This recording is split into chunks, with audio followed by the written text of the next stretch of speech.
ये गीता जी सुनाऊं आपने आज में। और स्वयं भगवान ने ब्रजवासियों की ओछी उपासना छुटाई, इंद्र की भी पूजा बंद करवा दी जो कि देवताओं का राजा था, और फिर कहा कि उस परमात्मा का भजन करा करो भाई। अब नादानों ने फिर वो गोवर्धन पूजन कहला दिए, वो पत्थर कहला दिए, इन्होंने इसकी चक्कर काटोगे। भगवान का तुम गीता जी को इतना अनमोल शास्त्र समझते हो तो भाई इसका अनुसरण भी करा करो मीरा।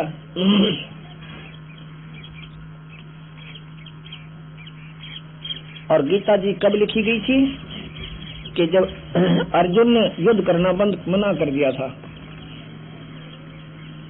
क्या कहा भगवान ने? भगवान ने कहा कि अर्जुन तू लड़ाई कर ले।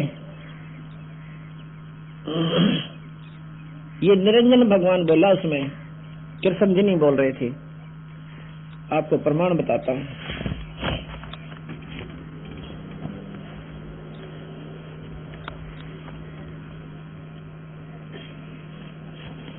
उनमें लिखा, उन्होंने बताया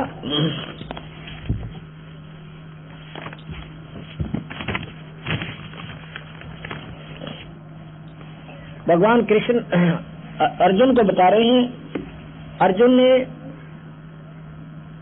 कृष्ण जी ने अर्जुन को, मतलब आप कृष्ण कहते हो क्योंकि यहाँ कृष्ण के आधार पर चलना पड़ेगा, परंतु उसमें निरंजन जी बोल रहे थे। कृष्ण जी कह रहे हैं कि अर्जुन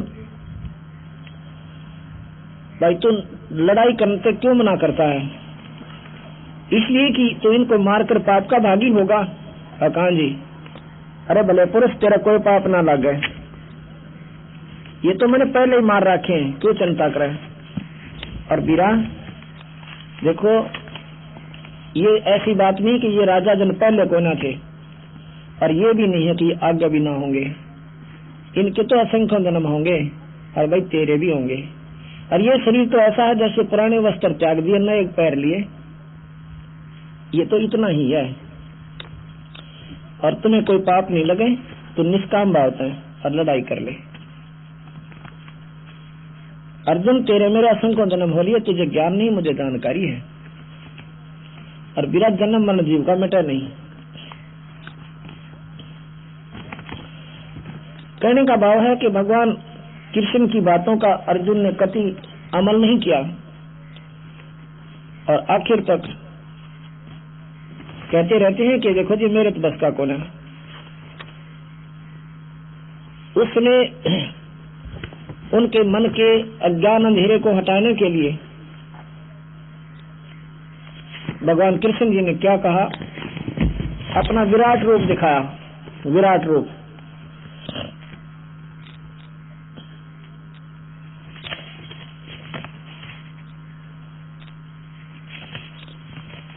विराट रूप दिखाया। उसमें क्या दिखाते हैं कि देख, वो निरंजन ने अपना स्वरूप दिखाया 1000 भुजा वाले भगवान का। 1000 भुजा वाले भगवान का अपना प्रमाण दिया।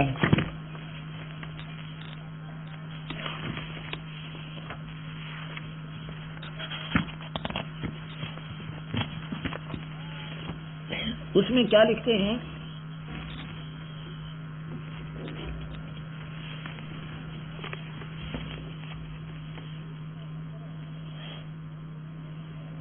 जब कभी लड़न तो बंद हो नाट जाता है, विराट रूप धारण करते हैं और कहता देख भाई, ये सभी राजा लोग मेरे द्वारा मार दिए गए हैं, अब तू तो नाग चिंता करा भाई, तुझे कोई पाप नहीं लगेगा, तू एक बार लड़ाई कर ले।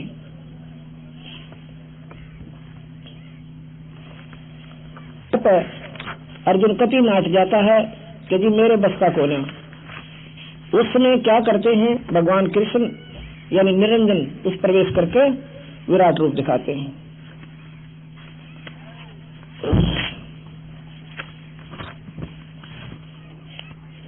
अर्जुन भयभीत हो जाता है, इतना डर जाता है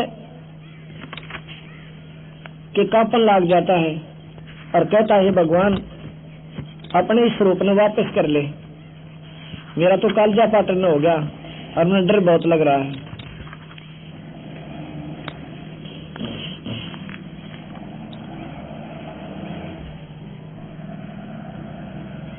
उसने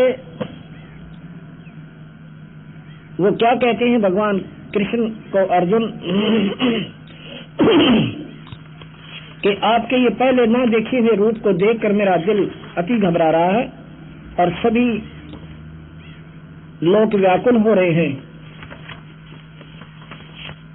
आप अपने स्वरूप में आ जाइए, मैं युद्ध कर लूंगा। यहाँ पर भगवान कबीर साहब कहते हैं धर्मदास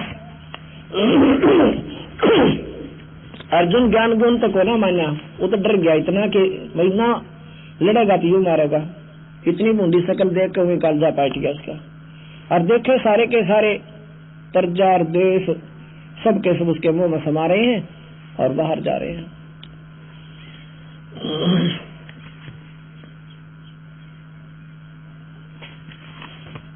इस पर उसने युद्ध करना स्वीकार कर लिया।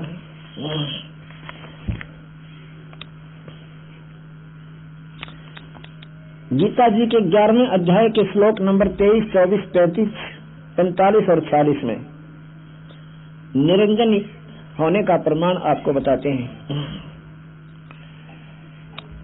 हे महाभाव, हे महाभाव घनी भुजाओं वाले, हे महाभाव बहुत मुख नेत्रों वाले तथा हाथ जाड़ों वाले, पैरों वाले, बहुत उदरों वाले, बहुत सी दाढ़ों के कारण आप अत्यंत विकराल महान रूप को देखकर आपके सब लोग व्याकुल हो रहे हैं। मैं भी व्याकुल हो रहा हूँ। ये 23वें श्लोक का अनुवाद सुनाया सबने आपको। 11वें अध्याय का 23वां श्लोक, फिर 24वां सुनो। क्योंकि हे विष्णु आकाश को स्पर्श करने वाले दीप्तिमान अनेक वर्णों से युक्त तथा फैले हुए मुख और प्रकाशमान विशाल नेत्रों से युक्त आपको देखकर मैं भयभीत अंतःकरण वाला धीरज नहीं धर रहा हूँ। मुझे शांति नहीं हो रही है, घना डरा हुआ हूँ। 35वें श्लोक में संजय बोले, केशव भगवान के इस वचन को सुनकर मुकुटधारी अर्जुन हाथ जोड़कर कांपता हुआ नमस्कार करके फिर भी अत्यंत भयभीत होकर प्रणाम करके भगवान श्री कृष्ण के प्रति गदगद वाणी बोला। क्या बोला? 45वें श्लोक में 11वें अध्याय के 11वें अध्याय का 45वां श्लोक। मैं पहले न देखे हुए आपके इस आश्चर्यमय रूप को देखकर हर्षित हो रहा हूँ। एक जगह कहता है मैं डर रहा हूँ, अब कहते हैं मैं खुश हो रहा हूँ, और मेरा मन भय से अति व्याकुल भी हो रहा है। अब डरता हुआ आदमी खुश तो करो है, अर्थात इतना भयभीत हो गया कि उसने नो बिना मेरा तो बोल रहा कैसा, और कह क्या रहा है मेरा मन अति भय से व्याकुल हो रहा है, इसलिए आप उस अपने चतुर्भुज विष्णु रूप को मुझे दिखलाइए। आप अपने उसी विष्णु रूप में आइए, 4 भुजा वाले में। ये घनी भुजा वाला देखकर मेरा दिल कांपा है। वो कौन था? वो ज्योत निरंजन भगवान 1000 भुजा के भगवान है। भगवान कृष्ण विष्णु ये 4 भुजा के भगवान है, और शिव ब्रह्मा ये सब 4 भुजा के भगवान है। माता है इनकी जो माई है ये 8 भुजा की माता है, भुजा है, और इनके पिता 1000 भुजा के हैं निरंजन जी। 46वें श्लोक में कति साफ कर दिया, मैं वैसे ही आपको मुकुट धारण किए हुए गदा और चक्र हाथ में लिए हुए देखना चाहता हूँ। इसलिए हे विश्वरूप, हे सहस्राबाहो, सहस्राबाहो, सहस्राबाहो का मतलब है 1000 भुजा वाले। सहस्र माने 1000, 1000 भुजा वाले आप उसी चतुर्भुज रूप में प्रकट होइए।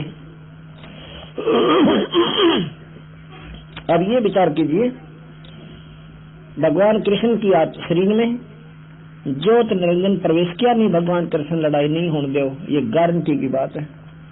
अब बात करें कि भगवान कृष्ण ने उपदेश दिया कि अक्षत्री का धर्म नहीं, युद्ध से भाग जा, रण छोड़ दे। ऐसा उपदेश अगर देने के लिए लड़ाई कराते तो 100 रण छोड़कर नहीं भागते, वो भी अक्षत्री थे। एक बार काल्यावन ने मथुरा पर चढ़ाई कर दी और 18 करोड़ सेना लेकर।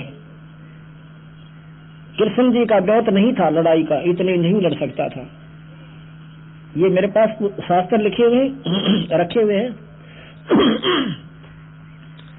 हरिवंश पुराण के अंदर लिखा है कि कृष्ण जी उसकी सेना जो टेढ़ी दल लेकर आगे डर गए, और सभी मथुरा वासियों को द्वारका में शिफ्ट कर दिया और सेना रख ली, आप वहां रह गया। उसको ये मालूम था कि तेरी सेना तो इसके सामने पासिंग भी नहीं है। अब उसने क्या किया, उसको मालूम था कि नारद जी ने बता दिया उनको आके कि मुचकंद नाम का एक राजा है और गुफा में सोया पड़ा है। उसने वरदान ले रखा है भगवान की स्तुति करके कि मैं 6 महीने तो लड़ूं, सब योद्धाओं को काबू कर लूं और 6 महीने में सोऊं, मुझे सुतन कोई उठावे को नहीं और उठा दे उसने भस्म कर दूं, इसी सिद्धि दे दो। ऐसी सिद्धि मिल गई। उस दिन वो एक गुफा में सोया पड़ा था, कृष्ण जी को ज्ञान हुआ, नारद जी के बताने था, ऐसा लिखा उसने। कृष्ण जी जाके काल्यवन के सामने कहता है कि आज तेरी माँ ने दूध पाया तो 12, यानी उसको ललकार के, और वो काल्यवन कृष्ण के पीछे भाग लेता है और कृष्ण जी आगे आगे और काल्यवन पीछे पीछे। अब ये विचार करना पड़ेगा, यदि क्या भगवान कृष्ण क्षत्रिय नहीं थे और क्या वो युद्ध से क्यों भागे? यदि अर्जुन को ये उपदेश देते कि अर्जुन भाई अक्षत्रिय का धर्म नहीं युद्ध तो भागना, तो स्वयं कभी नहीं भागते, मर जाते वहां पे। तो स्वयं क्यों भागे? कि उन्होंने दे रहा था कि ये अनरथ अगर टल जावे तो बहुत अच्छी बात है, अगर मेरे भागन तो टल गया तो इतने बान भाई विधवा होने तो बचेंगे और कितने बच्चे अनाथ होने तो बच जाएंगे, कुछ नहीं फर्क पड़ता इसके, और कोई मान बढ़ाई ना होती इंसान का। इस प्रकार उन्होंने स्वयं जो वहां से भागे, पीछे पीछे काल्यवन, आगे आगे भगवान कृष्ण गुफा में जा बढ़े। अंदर जाकर प्रवेश करके देखा मुचकंद वहां पर सोया पड़ा, अपना जो कपड़ा ले रखा था एक चादर सी जिसे पीताम्बर कहते, तो मुचकंद के ऊपर डाल दिया।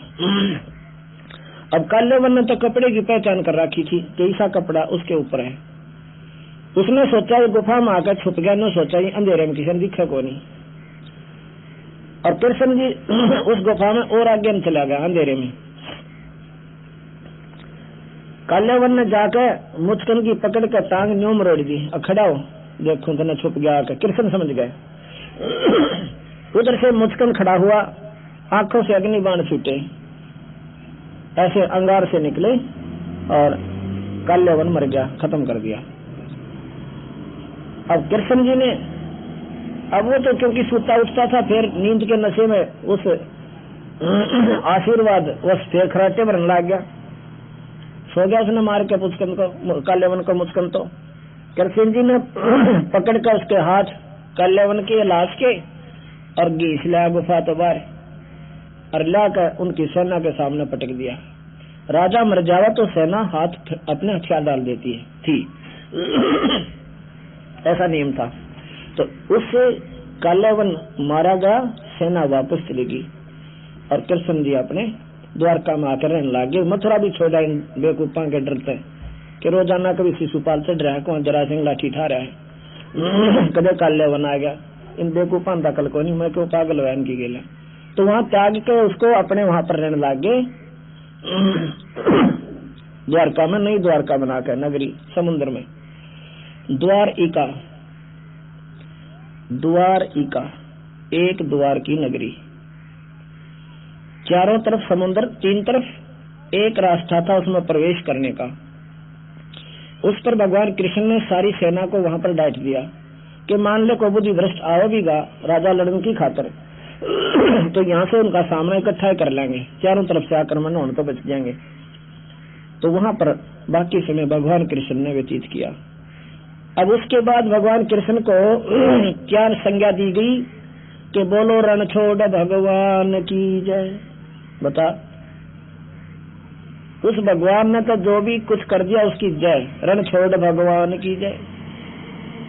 अर्जुन को तो कायर कह रहे हैं, अरसों में छोड़ कर बाज के फिर भी इसकी जय, भाई युद्ध माँ बाजे बाजनीय की जय, जितनी की जय बोला करते ही बाजनीय की भी जय। कहने का भाव यह कि हमने ना बेरा, हम फिर उसके ऊपर इतने आश्रित हो गए भगवान कृष्ण पर, वो तो सौड़े काम करे, अर्थ औड़े करे, उसकी जय बोलनी है बोलनी। क्या बोले हैं? बोलो राधा रमन भगवान की जय। जो इसका हिंदी अनुवाद करूँ तो आका कौन जबान बेटिया में या जय बोल रहे उनकी बता इतने बुद्धि भ्रष्ट हो गया हमें ने बिना मेरा जय किस उद्देश्य से बोल रहे हैं, क्या बोल रहे हैं। अब ये नहीं, अगर भगवान विष्णु की साधना करनी है उनका एक सत्य नाम है, सार नाम है, और वो नाम जब से है जब कृष्ण भी नहीं था राम भी नहीं थे। चलो अब कहा कि भगवान रण छोड़कर भाग्य युद्ध से भाग्य क्षत्रिय होकर, तो फिर भी बोलो रण छोड़ भगवान की जय। कहने का भाव ये नहीं है कि भगवान की जय ना बोला है, जय अवश्य बोलो, पर उनकी शक्ति को आप कहते हो कि ये सर्वशक्तिमान है। सर्वशक्तिमान का ऊपर कोई असर नहीं होता किसी राजा या हथियार का। अब क्या होता है, धर्मदास आपकी बात आगे चलाते हैं कि महाभारत हो गया, पांडव जीत गए और कौरव हार जाते हैं। और कहा जी फिर क्या हुआ, जब राजा युधिष्ठिर को राजगद्दी देने लगे उन्होंने मना कर दिया। युधिष्ठिर नाट गया कि मैं इसे बूंदे कुकर्म के राज को मैं नहीं करूं, अनर्थ है इसमें। क्योंकि पहले दिन जिस दिन राजगद्दी को उसको देना था, तिलक करना था, उससे पहले वो गंगा पर इंद्रप्रस्थ के साथ में गंगा पे स्नान करने के लिए जाता है। स्नान करके आता है, जाता है तो वहां देखे अपने ही कुल के दुर्योधन, दुशासन और उनके भाइयों की पत्नियां विधवा होकर वहां चूड़ी फोड़ रही थी और हाहाकार कर रही थी और 100 गालियां दे रही थी हमारे को। और वो बच्चे अपने माँ की छाती का चपट चपट कर रो रहे थे अपने बच्चों की खातर, अपने माता पिता, अपने पिता के लिए। कृष्ण जी ने कहा कि युधिष्ठिर अब तुम राजगद्दी को प्राप्त करो, तुम्हारा विजय हुई, राज लो। युधिष्ठिर नाट गया कि भगवान इसे बुंडे पाप के राज ने आपा को नहीं करे। कृष्ण कहने लगा भाई देखो, अगर राजा अब राजगद्दी नहीं प्राप्त करेगा तो कौन करेगा इसको। कहने लगा नहीं जी, इसे अनर्थ के राजनामा को ना करो। फिर क्या बोले कि भाई तू ऐसे कर ले, एक यज्ञ कर ले, और यज्ञ करने से तुम्हारे जो पाप है ना वो किए हैं आपने, वो खत्म हो जाएंगे। युधिष्ठिर कहने लगा भगवान कीचड़ से कीचड़ कभी साफ नहीं होता, यज्ञ में भी ना मेरा कितने पाप करने पड़ेंगे, ये सुख सागर में लिखा हुआ है और महाभारत में प्रमाण है इसका, न्यू का न्यू जो मैं सुना रहा हूं आपको। आखिर में बात यह है कि कृष्ण की बात को स्वीकार नहीं किया युधिष्ठिर ने, तो न्यू बोले भगवान कृष्ण भाई बात सुन युधिष्ठिर, जब अपनी बुद्धि काम नहीं करे अपने सब जन से किसी से सलाह ले लेनी चाहिए। इस मार्ग में आपके यहाँ विषम पितामह रण सैया पर पड़े हैं, उस पर सर सैया पर तीरा का ऊपर, और भाई वो राजनीति में निपुण भी हैं और तुम्हारे पितामह हैं, उन तो बात कर ले, जिस तरह वह तो ऐसे मान ले। वहां चले जाते हैं। कृष्ण जी ने सारा वर्णन विषम पितामह को सुनाया कि ऐसे ऐसे युधिष्ठिर राजगद्दी पर बैठने से मना कर रहा है, इसको समझाओ। तो उसने कहा कि ऐसा करो, विषम पितामह कहता है युधिष्ठिर दुर्योधन ने तुम्हारे साथ के जुल्म ना किया, तुम्हारे सारे बच्चे मारे, द्रौपदी के 5 बच्चे मारे, और भाई तुमको वनवास दिया, फूकन की खातर लाख का महल बनाया, इसे राक्षस को मार भी दिया तो बच्चे मना करे थे। लेकिन 3-4 ऋषि और बुलाए कृष्ण जी ने, उन्होंने कहा युधिष्ठिर कोई फर्क नहीं पड़ता, यज्ञ करने से पाप नष्ट हो जाते हैं। बाकी राजा भी ऐसे ही करते थे, सभी राजा ऐसे ही करते हैं, युद्ध करके एक यज्ञ कर देते हैं, पाप रहित हो जाते हैं और गद्दी को प्राप्त कर लेते हैं। कहने का भाव यह है कि ज्यादा कहने से उन्होंने एक यज्ञ की, यज्ञ करके राज गद्दी पर बैठ गए। उसके बाद कुछ दिनों के बाद युधिष्ठिर को बुरे बुरे स्वप्न धर्मदास आने शुरू होते हैं। रात्रि में बैठकर रोता है और बेचैन हो जाता है। द्रौपदी देखती है, एक दिन देखा कि युधिष्ठिर तो बैठा हुआ खाट पे, चारपाई पे। उसने पूछा कि क्या बात होगी, आप क्या परेशानी है? युधिष्ठिर बोला कुछ नहीं, आप सो जाइए। अब कहाँ सो अच्छी द्रौपदी, अपना देखेंगी आंख खोल मीच के। आखिर में अगले दिन उसने अब उसके चारों भाइयों को बता दिया कि आपका भैया परेशान है और आपको बताना नहीं चाहता, कोई गुप्त राज इसके हृदय में छेद कर रहा है, परेशान कर रहा है। चारों के चारों पांडव इकट्ठे होकर युधिष्ठिर के पास गए। कहने के भैया एक बात बताना, क्या आप हमें अपना भाई नहीं मानते? वो बोला आपने ये कैसे कह दिया, आप तो मेरे कलेजे की जो है ना कलेजा हो, चारों के चारों, आपने कैसे कह दिया मैं आपको भाई नहीं मान रहा? फिर आप हमें भाई मानते हो तो ये बात छुपा क्यों रखी जो आपको रोजाना परेशान कर रही है? हम आपके दुख में दुखी और सुख में सुखी होने वाले हैं, और आप दुखी हो तो हमें आज से रोटी नहीं खाई जाएगी। इतना दबाव जब दे दिया, कहने लगा भाई के बताऊं, मन तो इसे बुरे स्वप्न आवे, कटे हुए सर के आदमी दिखे, हाहाकार करती हुई बहन और बेटियां दिखे, चूड़ी फोड़ती हुई दिखे, और जैसे मैंने कह रही हूँ पापी तत्न सब राजा होगा, इसी से मुंडे हमारे अनरस करके हमारे पतियों को मार कर अब हमारे खून को पी रहा तू राज करके। जो कहे मन इसी से आवाज आवा ऐसी ऐसी, और मुझे नींद नहीं आ रही, 3 दिन हो गए। कहने लगे चलो भगवान कृष्ण से समाधान पूछें। कृष्ण जी के पास जाते हैं कि भैया को ऐसे ऐसे बड़े स्वप्न आ रहे हैं बुरे बुरे, इसका कारण तथा समाधान बताइए। कृष्ण जी कहते हैं ये स्वप्न आपको इसलिए आ रहे हैं कि आपने युद्ध में बंदूकघात किया, भाई मारे, रिश्तेदार मारे, और कितनी दुनिया को मार काट दिया, ये पाप लगा तुम्हारे को, इसलिए तुम्हें ये स्वप्न आ रहे हैं।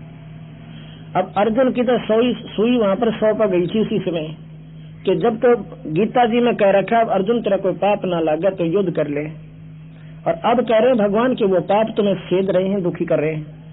पर बोला नहीं, क्यों नहीं बोला कि यदि अब मैं ऑब्जेक्शन उठाऊंगा और यज्ञ में लागेंगे करोड़ों रुपया तो भाई युधिष्ठिर ये सोचेगा कि मेरे को शांति मिलन में ये राज्य को ना इन्हें पैसा दिखने लग गया। उसी समय अपने मन को मार कर अर्जुन कहता है ठीक है महाराज, जैसे आप कहोगे ऐसे ही करेंगे, हमारे भैया को दुख नहीं होना चाहिए। ठीक है, पर युद्ध यज्ञ सफल तुम्हारी जब होगी, एक पंचजन्य, पंचायन बोलते हैं उसको, पंचजन्य भी कहते हैं और पंचायन भी कहते हैं। आयन माने मुंह, 5 मुख वाला एक शंख रख दिया जाएगा एक सुसज्जित स्टेज पर, और वो शंख जब अपने आप आवाज करेगा बहुत जोर जोर की, तो समझ लेना आपकी यज्ञ संपूर्ण होगी। जब तक शंख नहीं बजेगा आपकी यज्ञ संपूर्ण नहीं हुई और पाप नहीं कटेंगे। ये कब बजेगा भगवान? ये जब बजेगा जब इसमें कोई पूर्ण संत भोजन प्राप्त कर लेगा, कमाई वाला संत, बड़े महापुरुष भक्त आत्मा। युधिष्ठिर ने सोचा कि सारे बुला लेंगे, 33 करोड़ देवता, 88,000 ऋषि, 12 करोड़ ब्राह्मण, 12 करोड़ विपर। उस समय के विपर होते थे, आज जैसे कोई ना सूखे तलक लावनी है। उस समय यहाँ बैठे ये बता दिया करते थे कि इंद्र के लोक में क्या हो रहा है और कहाँ पर कब बारिश होगी, क्योंकि इंद्र के लोक में ये पहले लिस्ट लगी हुई होती है। उस क्षेत्र के लोगों के ऐसे पुण्य है, उस आधार पर वर्षा होगी। उस क्षेत्र के पाप ज्यादा बढ़े हुए हैं, वहाँ पर प्रलय होगी या बारिश नहीं होगी, सूखा पड़ेगा। ऑलरेडी लिस्ट तैयार होती है वहाँ पे, और यहाँ पर अपनी दृष्टि से वो विपर ब्राह्मण वहाँ देख कर बता दिया करते इस क्षेत्र में वर्षा होगी, इस समय होगी, इसलिए उनका आदर भी किया जाता था। आज जैसे को ना तो उन ब्राह्मणों से को भी आमंत्रित किया, 84 सद 9 नाथ ये भी आगे, और मारे जैसे जिमनिया का तोड़ कोई ना, यज्ञ भंडारा शुरू हो गया, सबने भोजन पा लिया। वशिष्ठ मुनि जैसे महापुरुष वहां पर बैठे, सबने खाना खा लिया, शंख ना बाजे।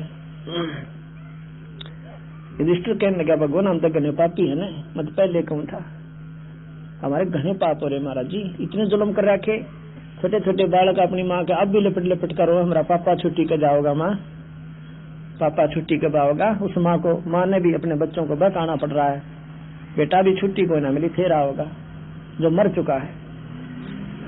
और भाई कहने लगे, भगवान मारी एक पूर्ण कौन हो सकती। ने बोला, भाई कृष्ण जी बोले कि इनमें कोई संत नहीं है, ये भक्ति अधिकारी आत्मा नहीं है जो अपना दिखे से मोटे मोटे इसे मंडलेश्वर जिनकी बहुत चर्चा वहां पर होती थी। अब इस बात का युधिष्ठिर का विश्वास ना हुआ कि इसे ऐसे ऐसे महापुरुष 88,000 ऋषि विश्वामित्र कैसे बैठे, वशिष्ठ मुनि जैसे, और 9 नाथ 84 सद जो कि यहाँ की सुप्रीम पावर थी वह भी बैठी, और ब्रह्मा विष्णु महेश ने भी आकर गुप्त रूप में वहां पर भोजन खा लिया। तो कहने लगे, भाई बात बताऊं तेरे ते, ये जितने भी महापुरुष बैठे हैं ना, ये भक्ति अधिकारी को ना, ये तो मान बढ़ाई के भूखे हैं। किसी ने सिद्धि कर रखी है वो उस तो फालतू कर रहा है, किसी के पास 2 सिद्धि है, किसी पर 3 है, किसी पर 4 है तो किसी पर 5 है, जिस पर 8 है वो आडांडी पाक रहा है। महाराज कहते हैं ये सिद्धि तो नरक में ले जाने की होती है, और हम जो नाम देते हैं उसमें 24 सिद्धि आ जाती है। एक सिद्धि आकाश से उड़ जाई, एक सिद्धि जल पैर न लाई, एक सिद्धि कुछ खावा न पीवे, एक सिद्धि जो बहुत दुख दीवे, एक सिद्धि तन हंस निहारा, एक सिद्धि नितत विचारा। इस प्रकार इन 24 को ना मनचावे, सो हंसा सतलोक सदावे, परासिद्धि पूर्ण पटरानी और सतलोक की कौ निशानी। ये 24 सिद्धियां भी जिसमें आ जाए उसको भी देखा भी नहीं तो वो हंस ऊपर जागा। ये तो सारे नरक के भाग्य है। युधिष्ठिर ने बुंडा सा मुंह बना लिया, माड़ा सा मुंह करके कहने लगे, भगवान इसे महापुरुषों आप क्या कह रहे हो। वशिष्ठ मुनि जैसी नेक आत्मा और ये 9 नाथ 9 योगेश्वर आकाश मार्ग में चल रहे हैं। कृष्ण जी बोला, ले भाई अपने संशय हटा ले, एक मैंने किया था सबकी तरफ, वो बैठे स्टेजा पर ऊंची ऊंची यहाँ पे, अरीब देख इनकी शकल है। क्या देखा, किसी का बंदर का मुंह लग रहा, कोई सांप का मुंह बन गया, कोई गधा बन रहा, कोई कुत्ते का मुंह। कहता ये 84 में जाएंगे सारे के सारे। गरीबदास जी भी ये कहते हैं कि 33 का तलब है, कोई बकरा कोई बो के, 33 करोड़ देवता भी गधे बनेंगे आखिर में आके, और तब इनको साधना और साधक माने बैठे हो। ये तो अपने शास्त्र में प्रमाण है, गीता जी में, महाभारत में, और कृष्ण जी ये वचन बोल रहे हैं। फिर कहने लगे, भगवान कौन रहेगा ऐसा महापुरुष। मैं बताता हूं, एक सुपच नाम का सुदर्शन है, सुदर्शन नाम का स्वपच, स्वपच कहते हैं जैसे आजकल हरिजन कहते हैं, छोटी जाति माना करते हैं उसमें, और वो जाति थी उनकी वाल्मीकि बंगी जाति में, जिसको चूड़ा के। लेकिन भगवान के घर में कोई नहीं जाति, ये तो हम फितना बैठे आ रहे, उसके दरबार में कोई जात कोई मजहब नहीं है। गरीबदास जी कहते हैं, ऊंच नीच इस विध है लोई, और कर्म को कर्म कहाँ दोई। अच्छे काम करनिया, भगवान का नाम लेने वाला, दुष्कर्मों से दूर प्राणी, समाज की दृष्टि से तो कितनी नीच उस जाति से संबंधित है जिसको तुम नीच कहते हो। भगवान के दरबार में 1 नंबर की आत्मा, उसकी सबसे प्यारा हंस है वो। ऊंच नीच इस विध है लोई, और कर्म को कर्म कहाँ दोई।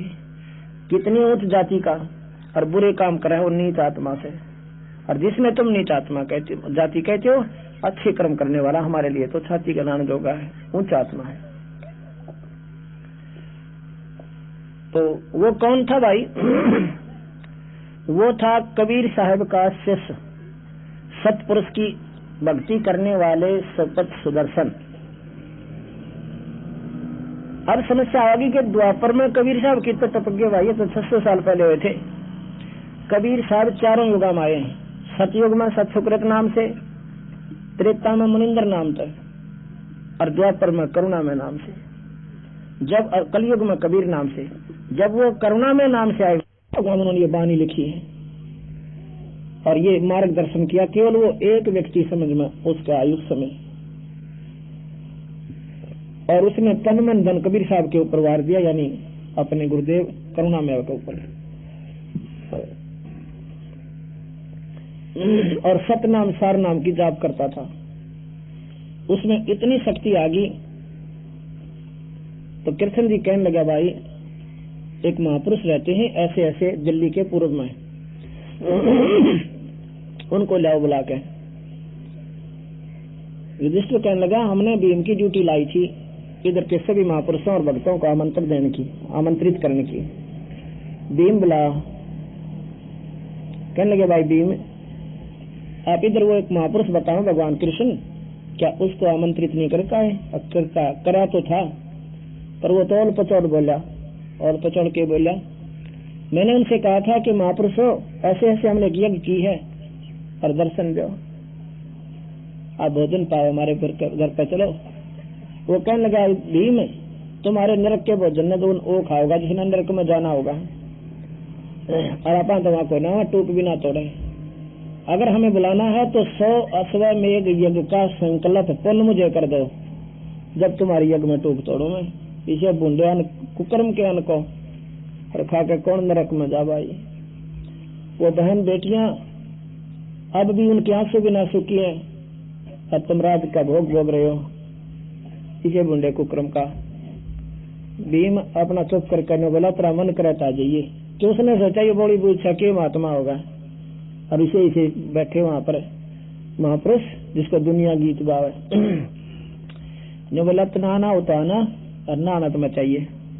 पहली तो हम यज्ञ कर रहे हैं, दूसरी और 100 यज्ञ का फल तुझे कहां से देंगे हम।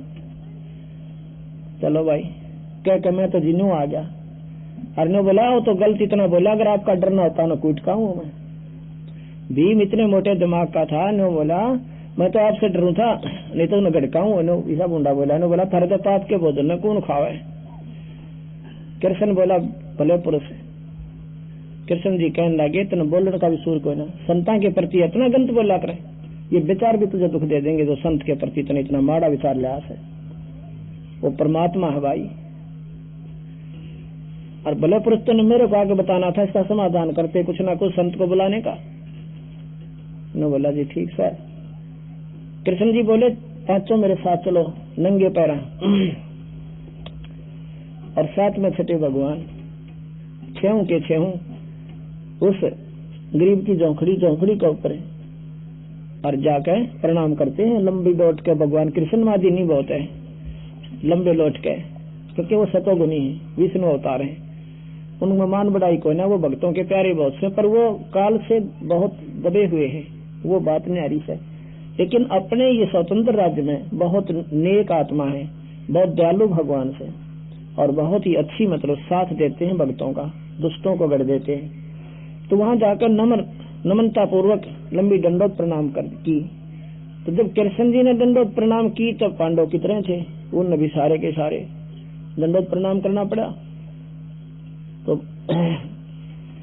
सुकत वो कहते हैं सुदर्शन जी के त्रिलोकी के नाथ, आज इस तुच्छ जीव के द्वार पर कैसे आना हो गया। कृष्ण जी कहने लगे, भगवान आप जानी जान हो सारा बेरा आपने, आज हम समस्या में हैं। इन्होंने ऐसे यज्ञ की है, यज्ञ संपूर्ण नहीं हो रही, और आपके बिना मालिक कौन करनी है उसने, एक बार दर्शन देने पड़ेंगे। कहने लगा, भाई चल तो मैं पढ़ो, पर मेरी शर्त मैंने इस भगत जी को क्यों, वो भीम जी को ऐसा थोड़ा न्यारा पिछड़न में, इस भगत जी से मैंने कहा था वो शर्त मेरी पूरी कर दो तब चलो। कहा भगवान आप तो पूरी कराने वाले, आप ही सलाह सौदी देने वाले, क्या आपकी बानी है संत मिलन को चालिए तज माया अभिमान, और जो कदम आगे रखे ओ एक समान। संतों के दर्शन के लिए जो भक्त आत्मा आती है नेक नीति तय, अपने मान अभिमान ने घर त्याग के सो जाओ वहां पे, और अधीन भाव बनकर, जैसे डॉक्टर के पास जाते हैं, मेडिकल में जाते हैं मरीज, उसमें उनको कोई एम नहीं होता अपनी बीमारी दिखा करे, ये भगवान किसी प्रकार कट जाए, डॉक्टर से बहुत प्यारा बोला करें, जहाँ का जो वहीं बैठ जाते हैं, जहाँ का वह लेट जाते हैं। इस आधार से, इस भाव से अगर तुम यहाँ पर आओगे तो भगवान सुनेगा, और यहाँ पर आओगे मान अभिमान से, परमात्मा कोई ना सुने। आए का भी फर्ज आपको कोई लाभ नहीं होगा। अधीन भाव से आते हो तो परमात्मा आपकी पूर्ण लाभ देता है। एक कदम एक यज्ञ के समान बताओ। अब इस कीमत ने आप नहीं जान सकते, ये संतों की वाणी है, जो कह दिया सो फाइनल है। एक कदम आपका इधर हुआ है तो उसके घर पर 100 अश्वमेध यज्ञ के समान फल है। यदि आप अधीन भाव से या न्याय है देखांगे के बक्का है, उसका ज्ञान में झाड़का आवांगे तो वो भी आपके मन में अज्ञानता और वो फल नहीं मिल पाएगा। सुने ना अच्छा लगा अपना चुप करके चला जा, क्योंकि कोई भी बात है प्रथम बार स्वीकार नहीं होती। एक दो सत्संग सुनने के बाद और शास्त्र हमारे पास रखे, इन पढ़ कर देखो दोबारा, जब आंख खुलेंगी कहाँ सच्ची से झूठी से। अरे इसी झूठ होती तो मैं माइक लाके जरूर बंद हूँ, 100 की 100 सच बता रहा हूँ और शास्त्रों के आधार दे रहा हूँ। तो बोला जी अब पांचों देखो राजशाह राजा हैं और नंगे पैर आपके चरणों में पड़े हैं, कोई मान अभिमान नहीं है। और जितने भी कदम हमारे रखे आपके वाणी अनुसार यज्ञ समान हो गए। आप 100 रख लो दाता, बाकी हमारी झोली में डाल दो। कहते हैं साधु भूखा भाव का धन का भूखा ना, और जो कोई वो धन का भूखा साधु भी को ना। खुश हो गए। जो बोला भाई भीम अकान जी, भीम फिर तो भाईजुमा कति मीठा बोला। मेरा तो जब कृष्ण जी भी नमन कर दिया इनको तो पूर्ण शक्ति है, कोई काचा काम कोई नहीं। ने बोला भीम भाई एक बार या मेरी सुमरने दिए ठाक माला खुट्टी पर तो तारिये, खुट्टी पर से माला उतारने लगा ना भीम, पसीने आगे उतरी कोने कति। और वो भीम जो वृक्ष न पाड़ के बगाव था और माला ना उतरी, पसीने आगे। और पहले डींग मार के गया था कि मैं एक ना मारू था 10 मरे थे। तो वो कहने लगे सुपत जी क्या बात होगी पहलवान, या माला कौन उतरती। मैं बोला जी 2 जोड़े हाथ थारी में मनतम में जाना, मेरे पे हलती भी कोई ना उतरना दूर की बात है। और तूने कहा पहला डींग मार के गया था कि मैंने इसे ठोक दिया था, ये भी ना उतरी बेटा। वो और मार्ग से योद्धा कुछ और होते हैं और संत मार्ग कुछ न्यारा से भाई। और फिर उन्होंने ऐसे किया, माला पर उतर के महाराज जी के हाथ में आएगी, मौका नहीं देखा उसके, कहा नहीं बस है तो कुछ न कुछ चीज पर दिखा बड़ी बूझा। क्यों जितने बाल ढाडी के बैठ रहे, सिर पर बाल उलझ पुलझ पड़े, टूटे ली तरदोरी धोती, क्यों कर भगवान मानना इसने चाल। अन्य कबीर साहब चरखा होता नहीं तने और बिना कुर्ता बैठे धोती धोती में, तो उसने भगवान हम क्यों कर माना बता। हम तो मौका टाला न कर त्रिशूल वाला तो मान लिया, रीत ने इसने भगवान मानना कैसे। जब मानेंगे जब इसकी कीमत से परिचित होंगे, जब इसकी शक्ति से परिचित होंगे, जैसे उन भगवानों की शक्तियों से परिचित हैं। अब इनकी शक्ति से हम ज्ञान जानकार होंगे तो अब तो स्वीकार हो जाएगा, कहने की आवश्यकता है ना पड़े बार बार। चल पड़े। अब आ जाता है पूरा देखो पूरी फौज की फौज बैठी है ऋषियां की, और एक तो एक नो दिन में 3-3 बनावे और मालिश करें कभी गोले के तेल की, माथे चमके उनके चलकला रहे 6-6, 12-12, किसी का बड्डा छोटा कोई छोटा। अब उस लांडे से बूंदे सी शकल के सावली सी शकल जंगल के महारानिया की किसी नाने दौड़े रहा करें, और भाई सावली सी शकल हो रही। जब वो गुड्डा दाई की धोती वह भी पाट रही एक जगह पर और फटा सा कुर्ता, और जब वो संत आकर उस मंडप में प्रवेश करता है तो सारे अंदर अंदर हंसे हैं कि ये लाए शेर ढूंढ कर ये बजाओगा इनके संग ने। और द्रौपदी भी देखे, अब भगवान कृष्ण भी शायद तो उसे कुछ ना कुछ ये केला था रहा बता इस महात्मा, इसे महात्मा कहते।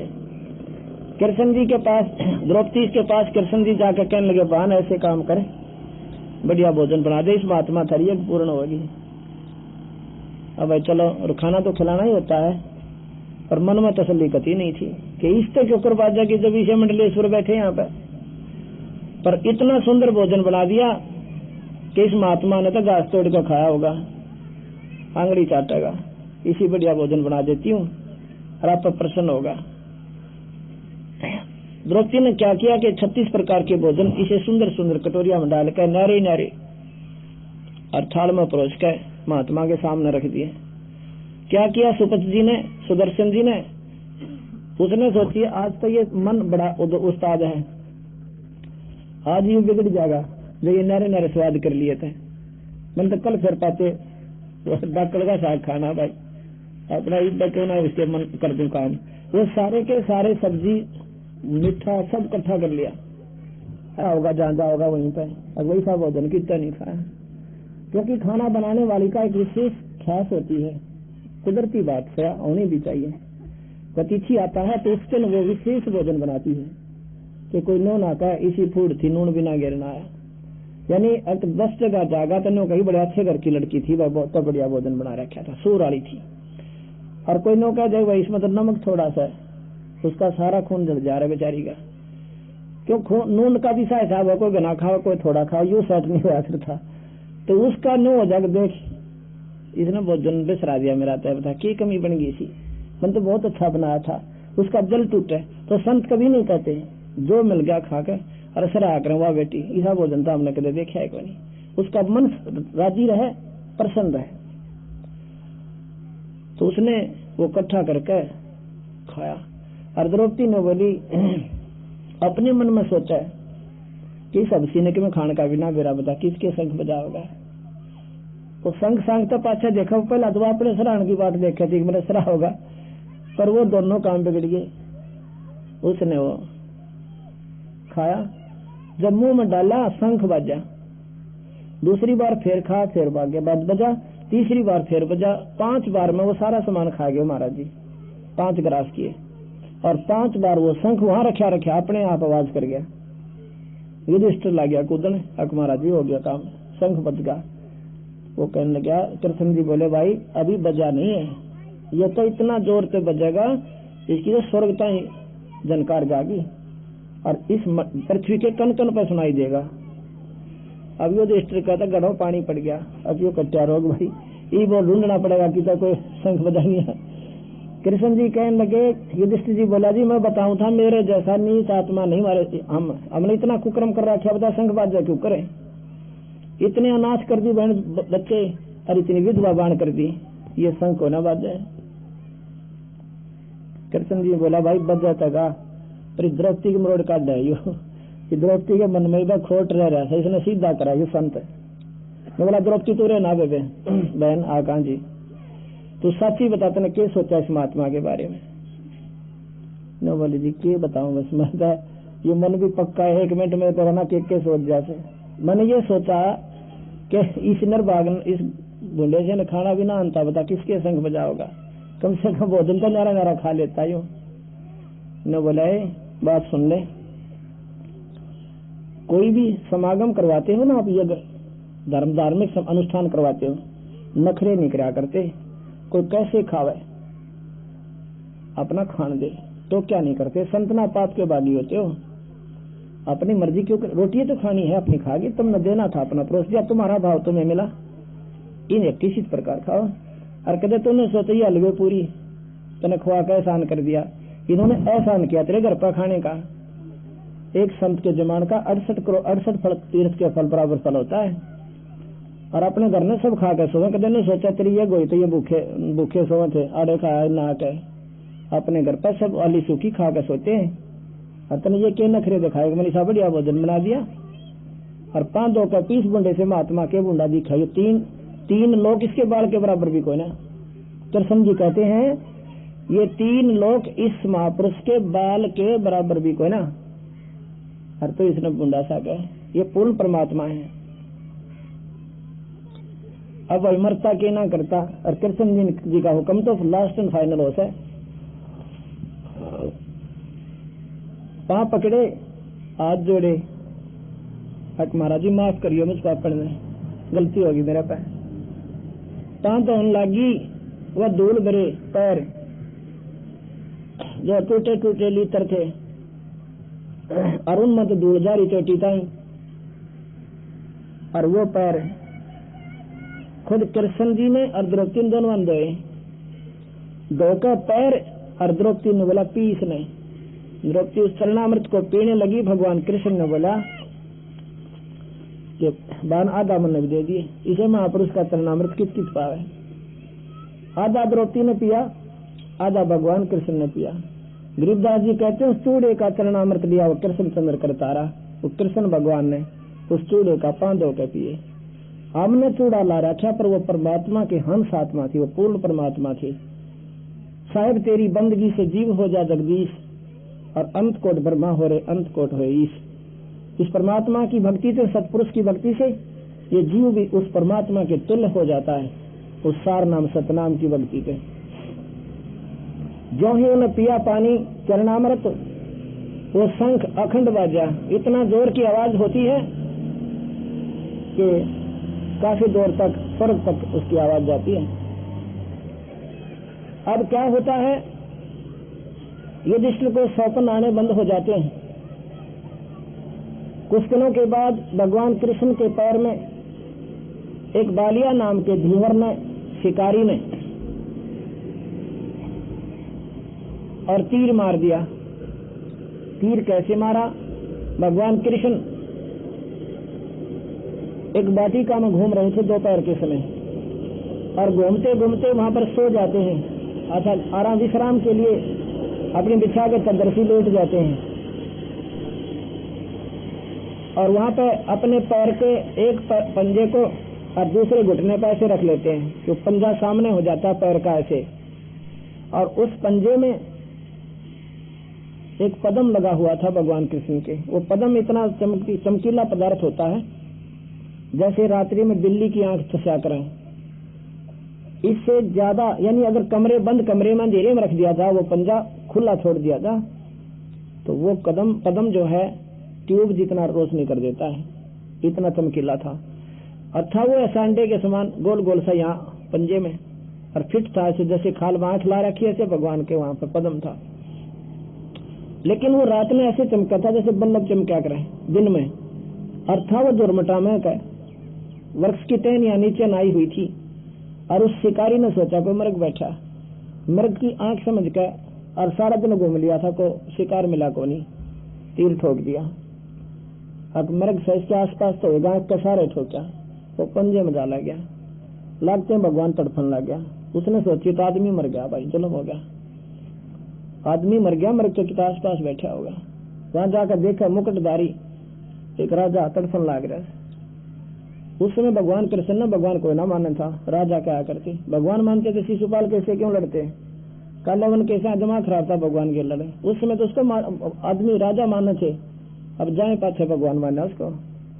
यही बीमारी है, संत ले जाते हैं फिर उनकी मंडी पूजे, समय पर उनके ला खसा करें, इतनी ओड़ी आंट हमारे अंदर। तो जी कहने लगे, राजन मेरे पर धोखा हो गया, मैंने तो एक पशु समझ कर, एक हिरण समझ कर, और उसकी आंख समझ कर तीर मार दिया। ये आपके पदम के दिखा चमकीला सा। कृष्ण जी कहने लगे, भाई तेरा कसूर कौन है? ये अपना कोई अदला बदला सा पाछे का हिसाब किताब से। वो कहने लगा, हिसाब किताब क्यों था आपका? मेरा आप राजा में रंक अपनी शक्ति से दृष्टि देकर वो देखा महाभारत रामायण का सीन है, जब भगवान राम ने बाली मारा था वृक्ष की आड़ लेकर। कहने के भाई ये लेन देन था तेरा मेरा, मैं उस समय रामचंद्र था, और तय भाई बालिया था सुग्रीव का भाई बाली, और एक मैं वही कृष्ण बन के आया हूँ, और तो वही आत्मा भाई शिकारी बन रहा है।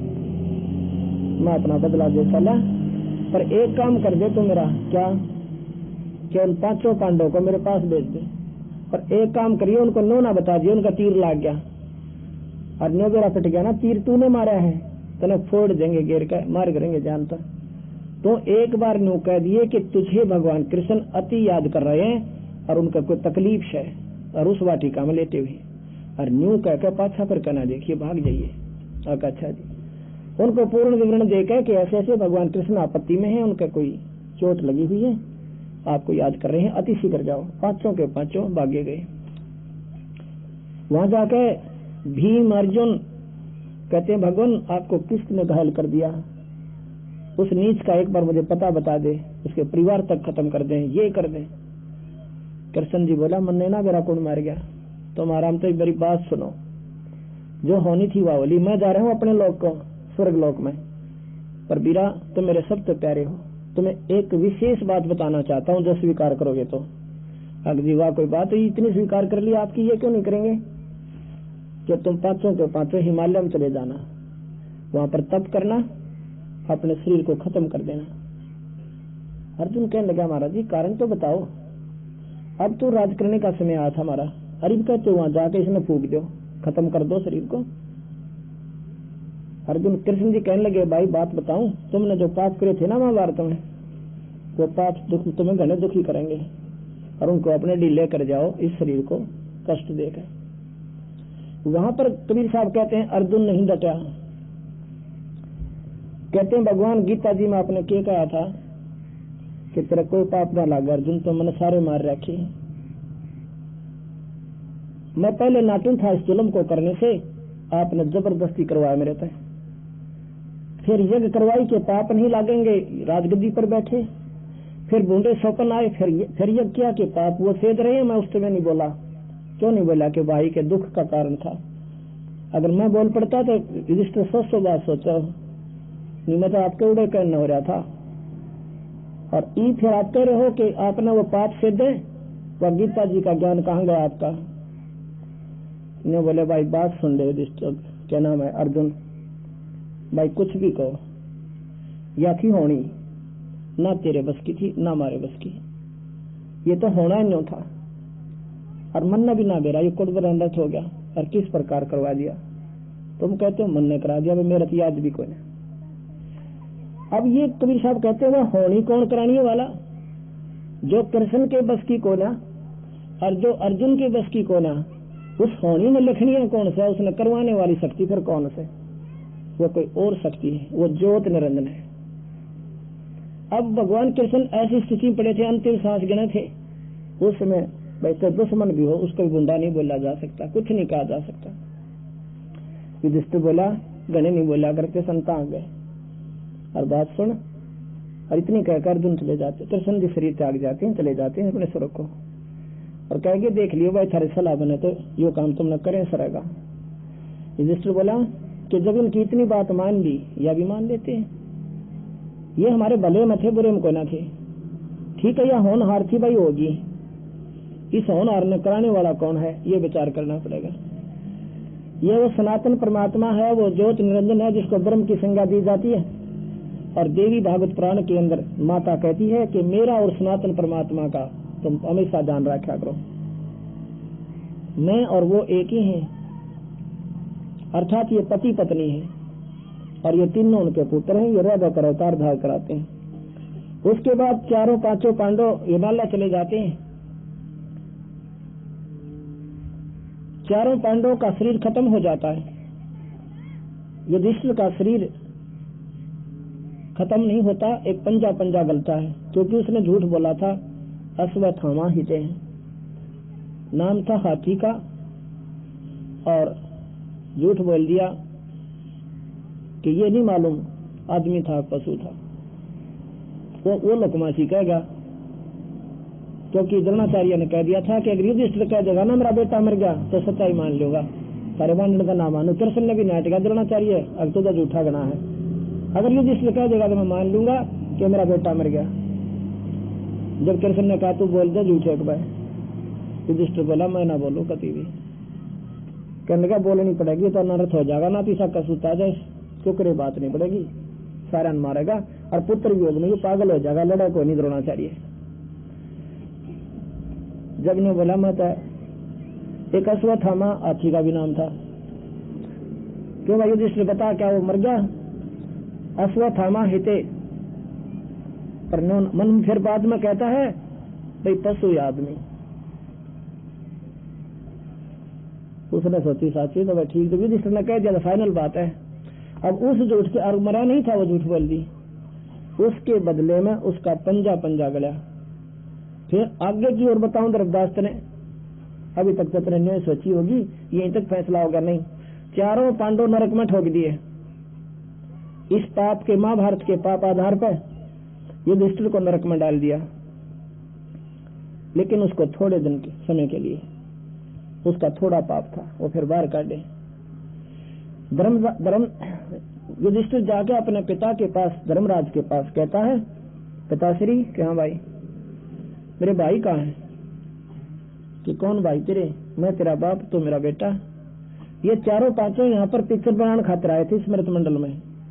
ये वो नहीं थे जो हमने अर्जुन नकुल सहदेव देखे, ये उन देवताओं के बेटे थे।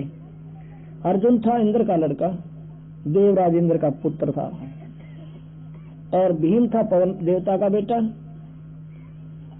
और युधिष्ठिर था धर्मराज का लड़का जो न्यायाधीश है वहां का स्वर्ग में, और नकुल सहदेव थे अश्वनी देवता के बेटे। तो ने बोला बेटा उड़ा तो तुम एक रोल करने गए थे, जैसे करोड़पति का बेटा और पिक्चर में मन रिक्शा चलाने का रोल करने लग रहा है, वो रिक्शा पुलर को ना उड़ा, वो तो काटे काटे जाकर अपने पिताजी द्वारा, वो तो थोड़ी दिन बेवकूफ बनाना आया था आपको इस फिल्म के अंदर। ये तो वहां उन देवताओं के बेटे थे और विशेष वहां पर गुणी थे इनमें, इसलिए यहाँ पर एक फिल्म बना गए महाभारत, इसमें तुम देखे जाइयो, पल्ले कुछ भी ना पढ़ना आपके, अब तुम कल्याण नहीं है इस आप कितना बार पढ़ लो महाभारत में, कितनी बार सुन लो। नो बोला जी मेरा जी नहीं लगता मेरे भाइयों बिना। युधिष्ठिर बोला, धर्मराज बोला तू पागल हो गया के, तो नरक में ठोक रखे, अपनी बही दिखाई दे कि न कुकर्म कर रखे, कूद कूद कर मारे थे, नो का एक तीर मारो लाख मरे, अब मेरा पट्टा बेटे कह मारे अगले एक तीर में, अब ये नोच नोच कर खा रहे उनको उसको नरक के अंदर जितने जीव मारे थे वहां पे। और गीता जी में लिख रहा तेरा पाप को लगे। अब ये बात विचार में आऊंगी जब समझ में आओगी कबीर साहब की कहानी, और इतना बिल्कुल साफ होते हुए भी मन स्वीकार नहीं करता, हम इतने रंगे उस रंग में, शास्त्र में लिख रहा क्या बार की नहीं बता रहा मैं, ना माना हट कर दी युधिष्ठिर ने। धर्मराज बोला भाई ठीक है, पर एक काम करना पड़ेगा। क्या? आपने अपने पुण्य देने पड़ेंगे तब वो नरक से। धर्मराज कहने लगे अपने पुत्र युधिष्ठिर से, कहने लगे भाई तेने अपने पुण्य देने पड़ेंगे जब वो चारों के चारों पाप से बाहर आओगे नरक से। वो बस इतना कायल हो गया, ने बोला जी मैं तो अपने पुण्य दे दूंगा पर मेरा उन बिना मन नहीं लगता। तो उसने अपने पुण्य संकल्प कर दिए कुछ, उनके आधार पर चारों पांडवों को बाहर निकाला, अर्जुन नकुल सहदेव और भीम को, और चारों के चारों अपने भाई के चारों तरफ चपट कर बुरी तरह रोने लगे। कहते हैं युधिष्ठिर मेरी एक नहीं मानी अर्जुन कृष्ण जी ने, मैं नाचा बतेरा कि युद्ध नहीं करना चाहते हैं, पर मुझे इतना डरा दिया, इतना भयभीत कर दिया कि मैंने युद्ध करना पड़ा। युधिष्ठिर बोला भाई दो बात बीत की, उसका के पश्चाताप करा करें, होगी होगी छोड़ इन बातें, आओ तुम मेरे साथ। धर्मराज के दरबार में आ गए। अब ये पुण्य दे दिए युधिष्ठिर ने, ये सोचना विचार करना, और जो चारों पांडव थे बाहर आगे नरक छुटवा दिया, लेकिन वो पाप नहीं कटे अभी भी। जब तक ये पुण्य रहेंगे उसके दिए हुए तब तक तो रहेंगे वो स्वर्ग में, उसके बाद वो नरक भोगने के लिए बाकी जो के तो पाप है वो फिर भोगने पड़ेंगे। यहाँ पर दोनों कर्म भोगे हैं, पुण्य स्वर्ग में पाप नरक में, कटा नहीं करते, ये कर्म नहीं कटते। भगवान विष्णु के कर्म नहीं कटे जब उन्हें त्रेता युग में बाली मारा, और वो कर्म उन्होंने कृष्ण बनकर भोगना पड़ा, काटना पड़ा, भोगना पड़ा, कटा नहीं। तो महाराज कहते हैं गरीबदास जी तुम कौन राम का जब तेजापम अर्थात कटे ना तीनों तापम, तुम किन भगवानों का आसरा ले रखा जिनसे तुम्हारे तीन ताप भी नहीं कट सकते। तीन ताप के अंतर्गत कौन आता है? श्राप दे देना, किसी को श्राप दे देना, किसी के ऊपर को देव रुष्ट हो जाना, देव प्रकोप हो जाना, किसी के द्वारा छू मंत्र करवा देना, ये तीन ताप के अंतर्गत होते हैं।